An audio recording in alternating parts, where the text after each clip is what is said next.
ಪಾರ್ವತಿ ಪರಮೇಶ್ವರ ಸುಪುತ್ರನಾದ ಗಣೇಶನಿಗೆ 4 ಕೈಗಳಿವೆ.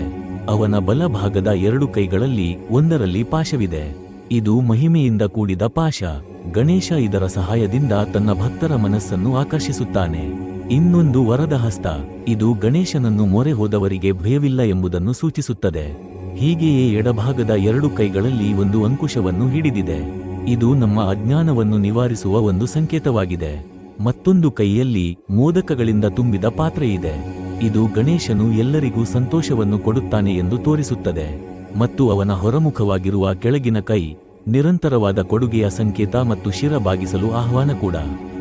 ಇದು ನಾವೆಲ್ಲರೂ ಒಂದು ದಿನ ಈ ಭೂಮಿಯಲ್ಲಿ ಲೀನವಾಗುತ್ತೇವೆಂಬ ಸಂಗತಿಯ ಚಿಹ್ನೆ. ಗಣೇಶನ ದೊಡ್ಡ ಹೊಟ್ಟೆಯು ಔದಾರ್ಯವನ್ನು ಮತ್ತು ಸಂಪೂರ್ಣ ಸ್ವೀಕಾರವನ್ನು ಪ್ರತಿನಿಧಿಸುತ್ತವೆ.